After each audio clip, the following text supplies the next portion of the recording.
नमस्कार, राज की बात में आपका स्वागत है। इस देश को आजादी तो मिली 1947 में, लेकिन विशेषाधिकार वर्ग उसी तरीके से बना रहा। विशेषाधिकार वर्ग को खत्म करने के लिए, विशेषाधिकार खत्म करने के लिए स्वांग रचा गया, दिखावा किए गए।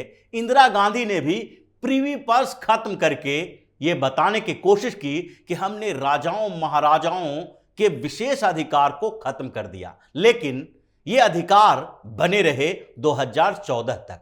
2014 के बाद जिस तरीके से इन विशेषाधिकार प्राप्त वर्ग को परेशानियां होने लगी है, इनके पूरे अधिकारों पर हथौड़ा चला है, जिसके कारण पूरा का पूरा सेटिंग गैंग परेशान है, हंगामा कर रहा है। और यही वजह है कि प्रधानमंत्री नरेंद्र मोदी को सत्ता से हटाने के लिए पूरा का पूरा ये गैंग, ये पूरा सेटिंग व्यवस्था जो है वो लगी हुई है, चाहे राष्ट्रीय स्तर पर हो या अंतर्राष्ट्रीय स्तर पर हो। क्योंकि एक समय था कि जब अगर मीडिया से सवाल किया जाए, उसके करप्शन को उजागर किया जाए, तो बार बार इस बात का सवाल उठता था कि मीडिया पर हमला हो रहा है।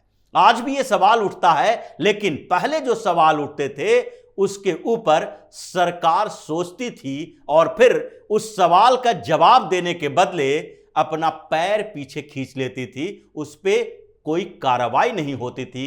करप्शन चाहे जितना बड़ा हो, काम अगर कितना भी गंदा हो, लेकिन उसके खिलाफ कार्रवाई नहीं होगी। ऐसा ही एक वर्ग एनजीओ का पनपता रहा, जो सरकार के साथ सेटिंग करके लगातार सरकारी खजाने को लूटता रहा, देश के खिलाफ हंगामा खड़ा करता रहा, कमजोर करने की कोशिशें करता रहा, लेकिन इसके खिलाफ कोई ऐसी कार्रवाई नहीं हुई। और अब जब कार्रवाई होने लगी है, तो सरकार के साथ सेटिंग करके करप्शन के दरिया में अपना हाथ धोने वाला ये एनजीओ का गैंग भी परेशान हो चुका है। कुछ ऐसे ही विशेषाधिकार वर्ग में शामिल हैं पॉलिटिशियन, क्योंकि जब भी पॉलिटिशियन के खिलाफ कार्रवाई होती है तो उसके बाद ये हंगामा करना शुरू कर देते हैं कि ये तो सरकार ने राजनीतिक बदले की भावना से कार्रवाई की है। जब भी किसी नेता के घर पर छापा पड़े तो उसके बाद भी ये कहा जाएगा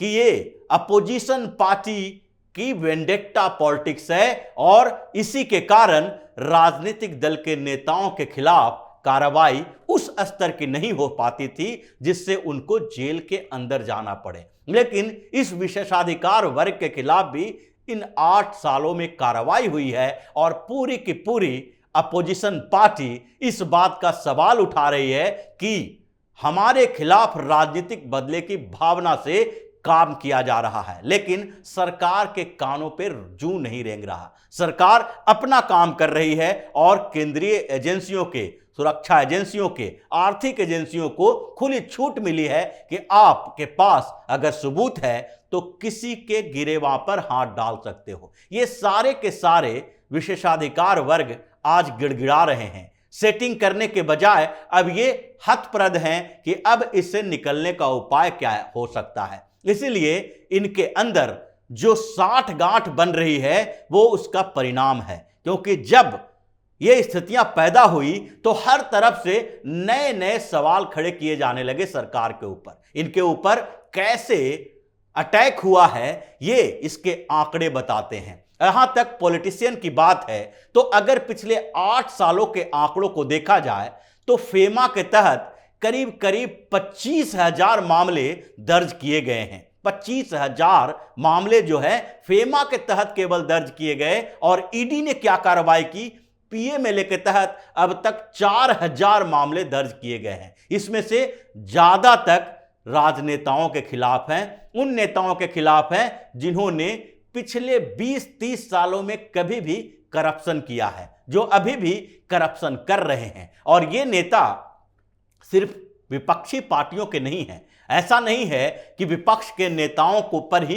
कार्रवाई हो रही है, बल्कि अपनी पार्टी के नेताओं के करप्शन को भी उजागर किया जा रहा है। मोदी सरकार ने उन किसी भी नेता के खिलाफ कार्रवाई से एजेंसी को नहीं रोका है जो या तो भारतीय जनता पार्टी को हों या फिर उनकी सहयोगी पार्टी के हों। इस बीच ये पहली बार देखा गया कि 8 सालों के अंदर 4000 मामले दर्ज किए गए और इनकी संपत्ति भी जब्त की गई, अटैच की गई। ये राजनीति और बिजनेस के बीच के साठगांठ का असर था कि 1.7 लाख करोड़ रुपए की संपत्ति अब तक अटैच की गई है और 90,000 करोड़ रुपए की संपत्ति जब्त भी की गई है। यानी कि जिस तरीके से ईडी और सीबीआई ने मिलकर सफाई अभियान चलाया है, इससे विशेषाधिकार प्राप्त जो पॉलिटिशियन, जो पॉलिटिकल वर्ग है, उसको समस्या होने लगी है। दूसरे स्तर पर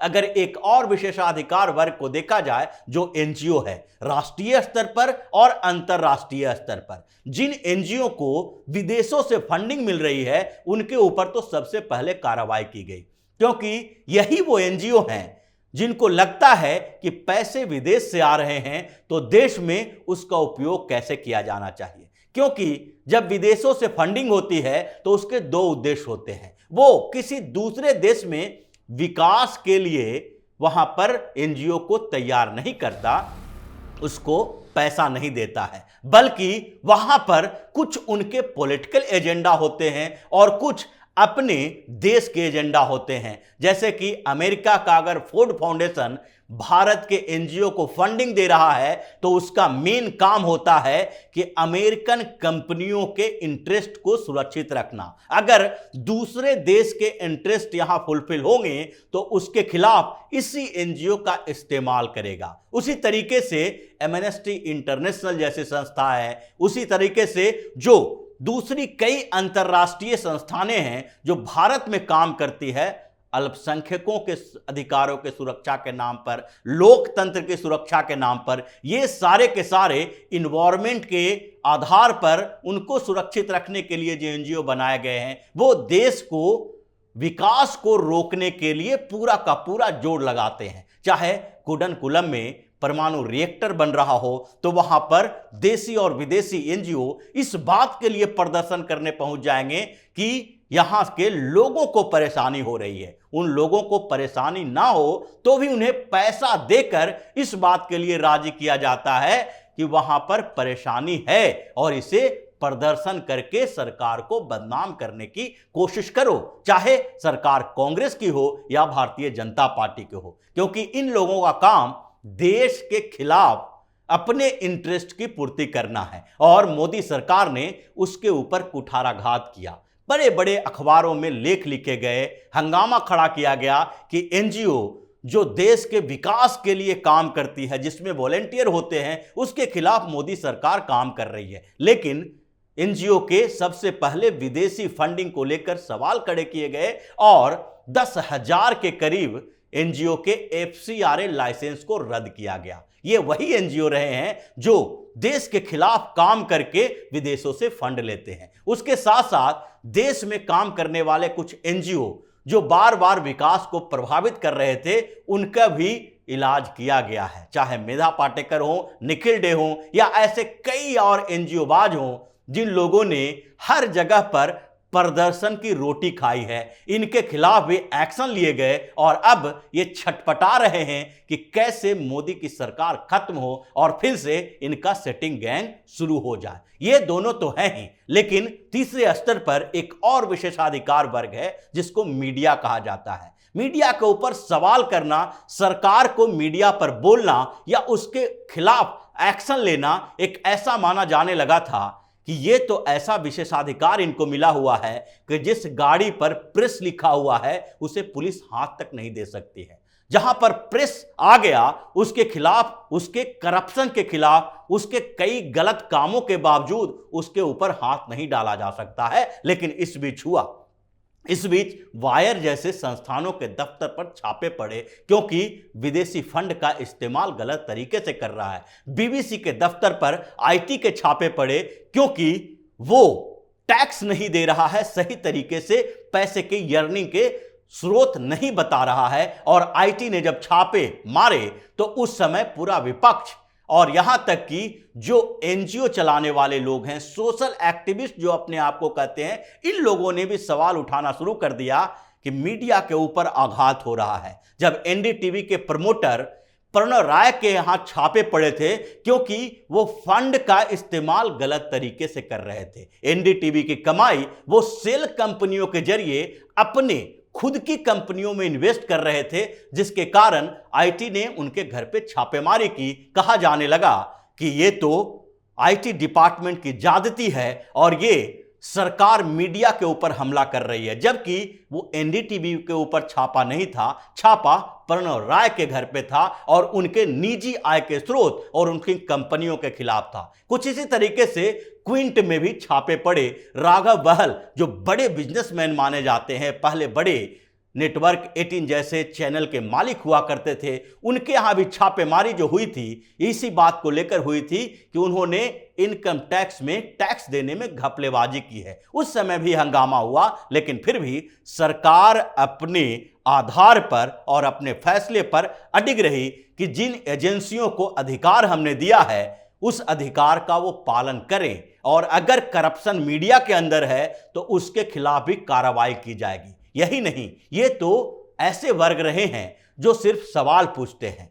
ये एक ऐसा वर्ग भी है जो सिर्फ सवाल नहीं फरमान सुनाता है, और वो वर्ग है न्यायपालिका के न्यायाधीशों का। जजों के ऊपर भी इस बार कड़ा एक्शन लिया गया है। जिस तरीके से सुप्रीम कोर्ट अपने सुप्रीम फैसलों के लिए जाने जाते हैं और वहां पर लंबे समय से वंशवादी जज हो रहे हैं, उस व्यवस्था के तहत जिसे कॉलेजियम कहा जाता है, सरकार ने उस विशेषाधिकार वर्ग के खिलाफ भी एक्शन लिया। कॉलेजियम के खिलाफ बातें हुई, कानून मंत्री ने साफ कह दिया कि जजों की नियुक्ति के लिए सिर्फ कॉलेजियम से काम नहीं चलेगा, आपकी सिफारिशें तब मंजूर की जाएगी जबकि पता चले कि ये जज साहब की जो नियुक्ति किए जा रहे हैं वो सही मायने में इसके लिए योग्य हैं। सिर्फ नाम देख के, उनकी पहचान देख के, उनका खानदान देख के आप उन्हें जज नहीं बना सकते हैं। और सुप्रीम कोर्ट को लक्ष्मण रेखा का ध्यान भी दिलाया गया, यह भी बताया गया कि आप फैसले दें,